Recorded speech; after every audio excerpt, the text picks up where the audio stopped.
anong sabi sa'yo ni Senator Bongo? Babasahin daw ni President. Babasahin ni President and obviously nabasa niya kasi ikaw ang napiling General Manager. Tama po ba? Yes, Mr. Chair. Yes, Your Honor. And were there any specific orders nung naging General Manager na po kayo ng PCSO? Yes. Were you on your own? How did that go? The instruction is tulungan ko lahat na mahihirap despite ko anong political color, kailangan pantay ang trato. And those instructions came from who? The President, Mr. Chair. So, did you have a meeting with the President?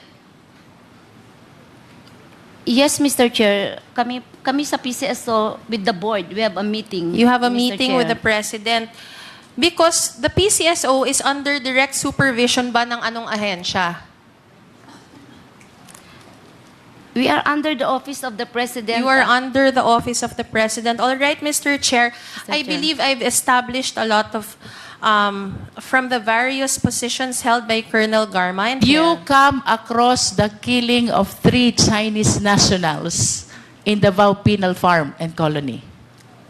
Of course, nabalita po narinig namin, yes. Saan niyo po nabalita?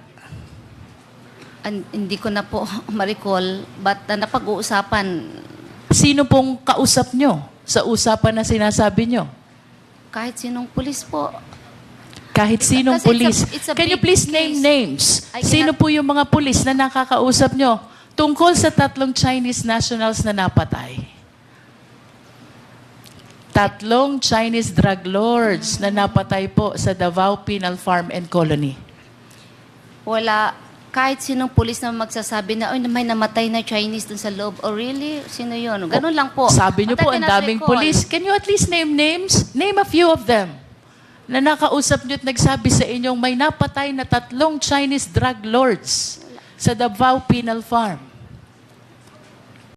Hello po mga ka-viral, latest update. Police Colonel Royina Garma may kinalaman sa pagpaslang sa 3 Chinese drug lords na nasa Davao Real Farm and Colony.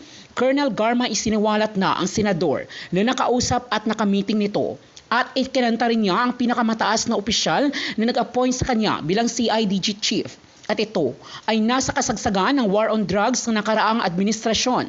Inamin nito na bahagi siya sa nangyaring AJK kaya malaki ang posibilidad na may kinalaman ito sa pagkasawi ng 3 Chinese nationals sa Davao Real Farm and Colony. Pagkatapos itong mag-early retirement sa CIDG ay inappoint ito bilang General Manager ng PCSO upang sa ganon ay malihis ang pangalan nito sa mangyayaring investigasyon. Narito ang matinding pag-isa sa kanya sa Quad Committee hearing hinggil sa partisipasyon nito sa war on drugs at AJK ng nakaraang administrasyon. Mr. Chair, way back 2004, my marriage was on the rock. So I have to leave Davao because of a scandal. In other words, kaya lang po kayo umalis ng Davao during this time Yes. is because your marriage is failing already. Yes, Your Honor, and there was a big scandal, so I have to leave Davao. Thank And, you. Colonel Garma, how about 2009? You were Davao City Police Admin Officer. Would you agree with me if I would say na hindi po kayo mapupunta dito kung hindi payag ang dating Pangulo? No, Your Honor. How about your appointment from 2011 to 2016? Station Commander po kayo ng Davao? At ito po hindi rin mangyayari kung hindi payag at walang conformity ang dating Pangulo. Sumasang-ayon po ba kayo? Because it is a station commander position, it must be approved by the office of the mayor, Mr. Chair. So you agree? Yes, Mr. And I your made- appointment in Santa Ana, Davao, this has to be with the conformity of the mayor as well. Tama po ba? Yes. Maybe yes, yes. And 2016, you were appointed as CIDG Director of Davao. No, January 2017. Ito po hindi rin mangyayari without the conformity of the former president. Do you agree? I do not know, Your Honor. And we have to remind the committee, Colonel Garma, that during this time, Pangulo na po ang dating presidente. He was elected 2016. So, the more reasons that we have to believe na mahirap pong magpa-appoint ng CIDG director kung walang conformity ang dating Pangulo. If you allow me to explain, Mr. Chair, Can you just limit your answer to the question, Colonel? I do not know if there's an intervention or what. I just Okay. received the order that I have to report to Region 7 as the director of CIDG. Thank you for your answer. Your We're Honor. taking your answer as it is. Yes. And 2018, kayo po'y na-appoint na city director ng Cebu City. Yes, Your Honor. And based on my research, hindi po ito gusto ng mayor ng Cebu. And yet, you were appointed as Cebu City Director. Why? The position was offered to me by General Sinas, Your Honor. And I thought that mas maganda, I will take the opportunity because very seldom po na ang babae sa PNP mabigyan po ng ganong posisyon at isang karangalan po na magsilbi as director ng isang syudad na malaki. So yun pong dahilan kung bakit ako napunta dyan because it was offered by General Sinas. Thank Mr. you for Chair. your answer, Colonel. How about your appointment as PCSO General Manager? I applied for the position, Mr. Chair. Who was the appointing authority? The President, Mr. The Chair. President was the one who appointed you. At kanina po sinabi nyo na nag-retire kayo ng maaga. Yes, Mr. How Chair. early did you retire from the PNP to accommodate the appointment in PCSO? I served the Philippine National Police for 24 years, Your Honor. 24 years. Tama po ba yung kwenta ko na 10 years before your retirement ay lumipat na po kayo ng PCSO? 10 years? Yes. Before I'm the correct. mandatory retirement, Mr. Chair. Okay Your po. Honor. At kayo po ba'y sasang-ayon sa akin if I would say, nang inaral nyo nung kolehiyo, AB Mathematics, Leadership Course, and Public Safety, these are all alien to the function of being a PCSO General Manager. Malayo, di ho ba? I don't agree, Mr. Chair. We're taking your answer. Nonetheless, Mr. Chair, Colonel Garma, the reason why you were appointed for PCSO General Manager is because the President trusted you that you can discharge the function of this office. Tama po? Possible, Mr. Chair. Otherwise, hindi po kayo i-appoint kung hindi po kayo pinagtitiwalaan ng Presidente. Tama po ba? It's possible, Mr. Chair. And I wish to maintain my statement, Mr. Chair, na bago po ma-appoint ang isang opisyal ng PNP sa isang area of jurisdiction, as a general practice, we always consult the LCE or the local chief executive. In other words, Madam Chair, Mr. Chair, I wish to state that the reason why almost the entire career in PNP of Colonel Garma was spent in Davao, the reason why he was appointed in Cebu City as City Director, and the reason why he was appointed as PCSO General Manager is because pinagtitiwalaan po siya ng ating dating Pangulo, former President Rodrigo Roa Duterte. You need not answer this question, Colonel Garma. Tanong ko po sa inyo, do you trust the former president in the same way that he trusted you? Pinagtitiwalaan nyo din po ba siya kung paano niya kayo pinagtitiwalaan? Mr. Chair, can you, in what aspect, Mr. Chair? If I want that to be clarified. Siguro, it's a very let vague us talk question. about your career in the PNP. Let us talk about your position as General Manager of PCSO.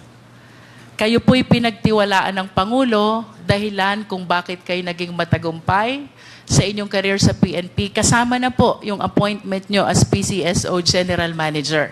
Ang maliwanag po, Colonel, malaki ang tiwala sa inyo ng dating Pangulo.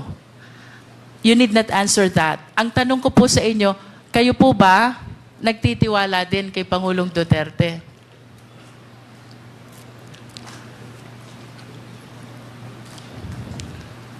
Of course you do. Of course, yes, ma'am. Yes, Otherwise, hindi nyo po tatanggapin itong mga appointment na ito sa Davao, including your appointment as PCSO General Manager. At yung pong tiwala, yun po'y ina-earn. Tama po ba? And I must say, ito po'y nag-umpisa sa inyong paghanga sa kung anong mayroon sa Davao. You admired his leadership. Reason why you believe in the ability, capability of the former president. Tama po ba, Colonel Garma? No, Mr. Chair. Why? You don't believe the president? I believe, but I don't admire. You don't Mr. admire. Chair. Okay. Let me correct my terminology. You believe the president because you have seen what he has done already in Davao. Because you said earlier, livable and peaceful city ang Davao. And it is because of the leadership of then Mayor, the former President Rodrigo Roa Duterte. Tama po? Yes, Mr. Part of that. Yes. And kasama po sa paniniwala nyo sa leadership, you also believe in his programs. Tama po ba? Part of that, Mr. Chair. Yes. In other words, kayo po'y naniniwala din sa ipinaglalaban niyang dapat supilin ang droga sa Pilipinas. Naniniwala po kayo? Yes, Mr. Chair. And naniniwala din po kayo na dapat mawala lahat ng mga drug lords at lahat ng mga sangkot dito sa dangerous drugs operation. May I ask what Naniniwala din po kayo na dapat mawala lahat ng mga drug lords. Hindi po yung term na mawala, Mr. Chair. I think justice should be served, but Yes, not mawala. justice should be served. Yes, Mr. And Chair. in conclusion, Colonel Garma, naniniwala po kayo sa war against drugs.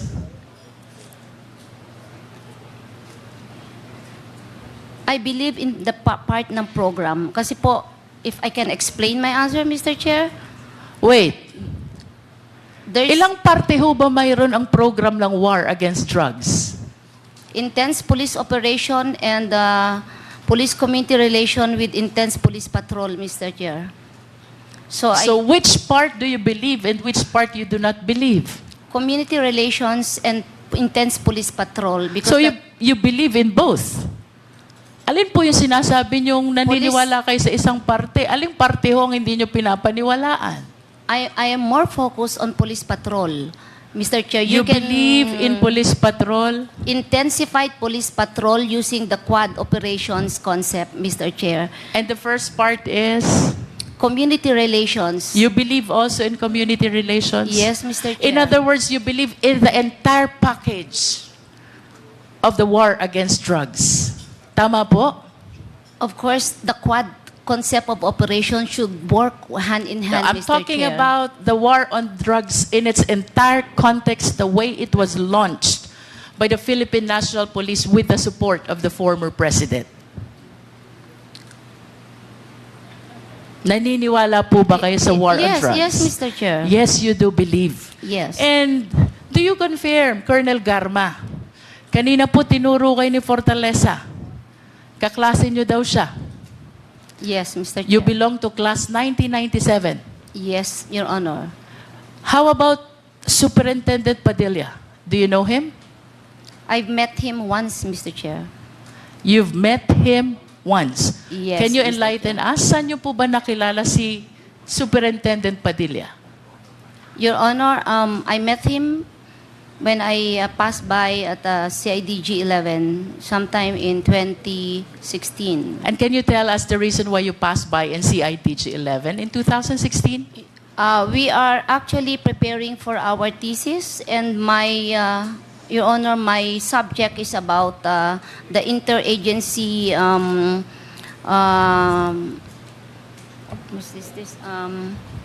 response or on illegal drugs. So I have to pass by there, and I would like to get some documents for my research. So it's And- about the thesis. Yes, The Mr. reason why you happen to see Yes, Mr. Chair. Superintendent Yes, Your Honor. Padilla. Yes, The Your reason why Honor. you were in CIDG 11 is because of thesis. Yes, Your Honor. But can you enlighten us, why was Superintendent Padilla there in the office? Was he part of the thesis? I do not know, Your Honor, why he was there. But you told us that you met him there. Ano pong dahilan nandun si Superintendent Padilla? Nung po dumaan ako, Your Honor, it is, nasanay po ako sa courtesy to pass by the office of the head. Who Kung was ano the head during the time? It was Colonel Leonardo. So, can you again tell us what year is this and month if possible?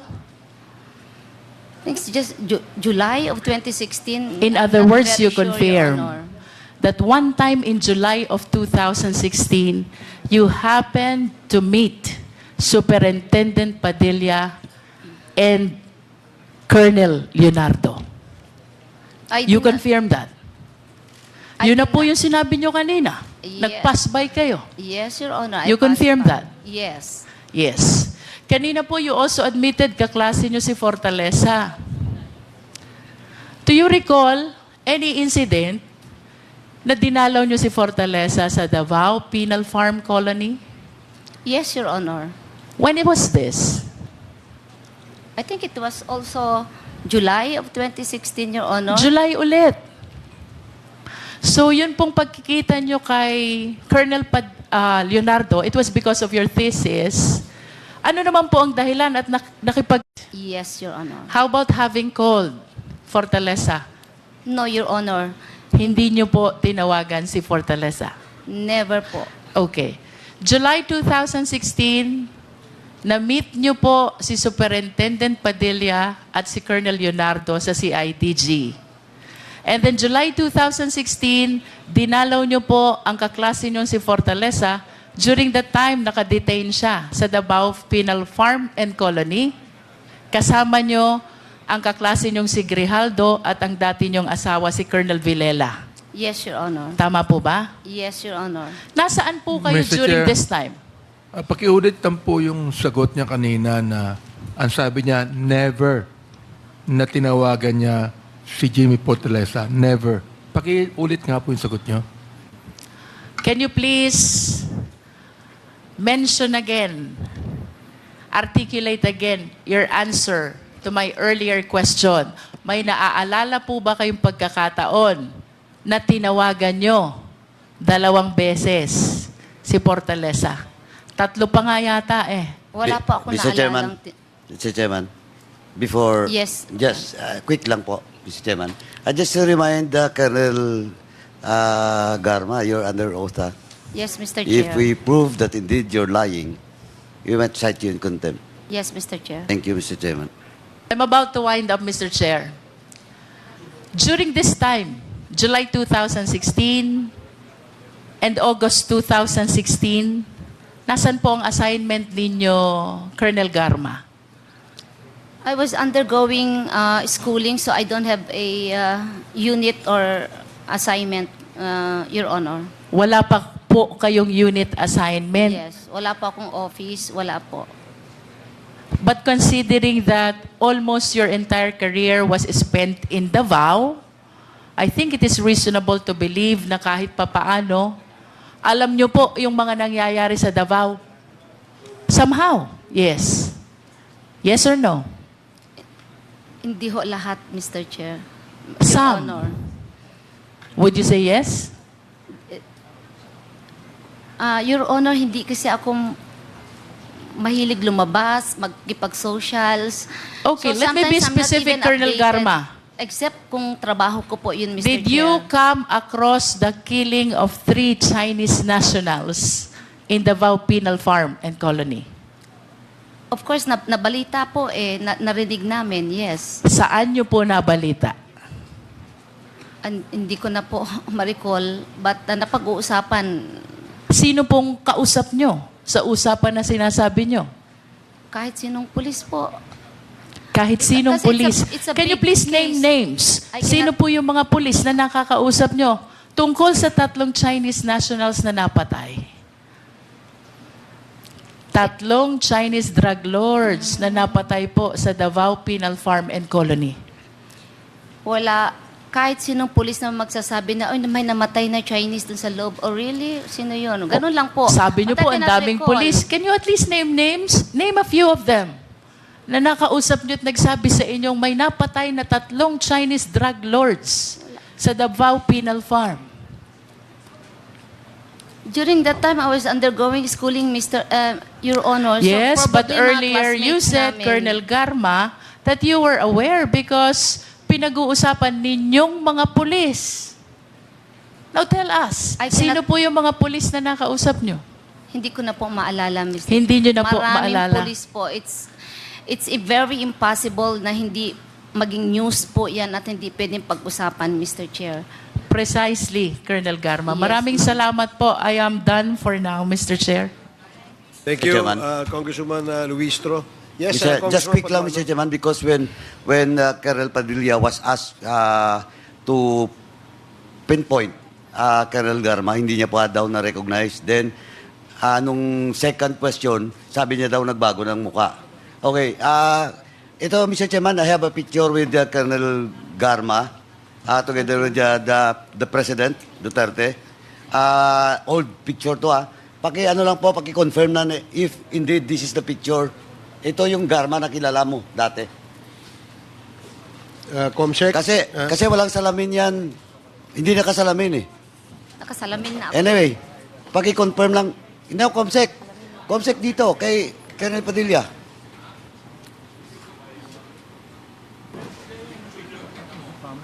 Colonel, do you confirm na yan yung Padilla, yan yung Garma na nakita mo noon? Yes, Your Honor, Mr. Chair. Thank you, Mr. Chairman. Just to confirm that indeed, nakita niya si Colonel Garma. Thank you, Mr. Chairman. Thank you, Congressman Paduano. So the next to interpolate is Congresswoman Pami Zamora. You are recognized. Magandang araw, Mr. Chair. Ang aking mga tanong ay sa sentro. Lalo pa nating mapalalim ang ating pagkilala kay Colonel Garma. Hello, Colonel Garma. Hi, how are you? Gusto kong balikan how Colonel Garma rose from the ranks. Actually, let's go back to nung nasa PNPA siya. Ma'am, sinabi mo kanina na sinabi mo kay Kong Jinky na kayo nung mga kaklase nyo, dinalaw nyo si Jimmy Fortaleza. Tama ba? Yes, Your Honor. Alright. So, kino-confirm mo, una, nakaklase mo si Jimmy Fortaleza. Yes, Your Honor. Pangalawa, kino-confirm mo, nakaklase mo din yung iyong ex-husband na si Chief Inspector Roland Villela. Yes, Your Honor. At pangatlo, kino-confirm mo na naging kaklase mo rin si former Mandaluyong Police Chief Hector Grijaldo. Tama ba? Yes, Your Honor. Alright. Sabi mo kay Congresswoman Luistro na napunta ka sa Davao sapagkat yung asawa mo ay taga Mindanao. Yes, Your Honor. I mean, that was your chosen destination because your husband was from there. Yes, Your Honor. Alright. Naintindihan natin yon. Ngayon, pangalawa, kailan kayo ikakasal ni Roland Villela?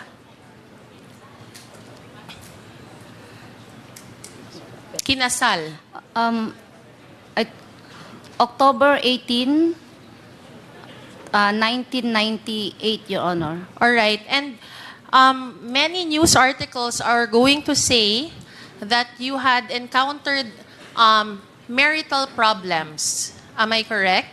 Yes, Your Honor. All right. And there will be a news article that will say that when your husband encountered a scandal, and I quote, it says here, Garma stood by Villela and even asked then Davao City Mayor Rodrigo Duterte not to banish her husband from the Davao region. Is that correct?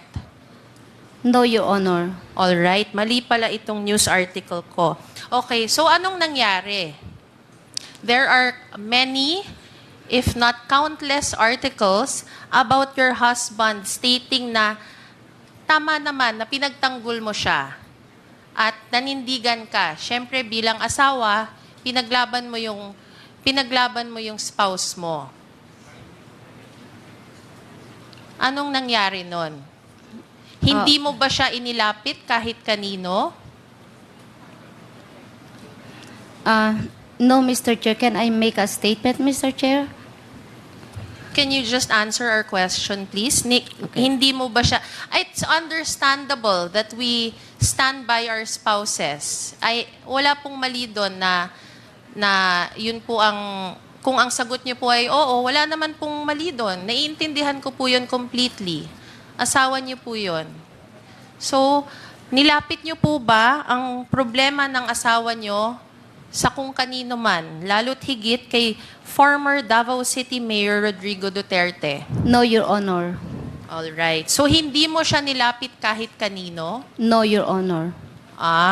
Okay. Thank you. Ngayon, it would say here, sa iba namang news article, na the final straw that broke your marriage was another incident, which I will not mention. And sinasabi dito, kaya ka mapupunta din sa Manila. Kasi, kumbaga, naiskandalo na ang pamilya nyo. Tama po ba yun? In 2004, Oo. Mr. Chair, hindi pa po nag-start yung scandal doon. It's more of, what do you call this? I have to have a space, Mr. Chair. Oo, space. Naintindihan natin yan. Okay, go on. And then, nung nasa Manila na po ako na-assign, I have to bring my special child, my only daughter. And since I am alone, I have to leave my daughter sa Cagayan with my mother who was during that time na-stroke, and my father who is nag-aalaga po ng special child na bunso naming kapatid. So I have to travel from Manila to Cagayan every 2 weeks just to check my daughter. So nakita ko po na mahirap po ang maging single mother. You have to commute every day from Bikutan to... Na-hold up pa nga ako eh. Dahil dyan sa pag-commute ko araw-araw, my service firearm was nakuha pa ng hold-upper. And it was really very, very difficult for me. So sabi ko, I've decided na yung anak ko nahihirapan din and my parents, I decided to go back sa Davao and face yung marital problem ko, and that since nandun po yung conjugal house namin, I have to go back. Alright. So that's the very reason na kailangan ko bumalik. If I am alone during that time, I can make it in Manila. But since I have a daughter, Because of your daughter. na may special need po, at mas mababa po ang cost of living sa Davao, nandun po yung mga therapies. And I think, sabi ko, it would be best for my daughter if I will go back. Anyway, I can handle pa naman yung situation ng marriage ko. Yun po yung naging reason kung bakit bumalik po ako ng Davao. Wala na pong ibang rason, Mr. Chair. All right. Patungkol sa, I'm sorry to bring this up, ma'am. There's an article and the title is very noteworthy. The title says, "A second chance Villela, overcoming a colorful past, starting out with a clean slate." Napakaraming kinukwento dito sa mga pinagdaanan ng iyong dating asawa, ma'am.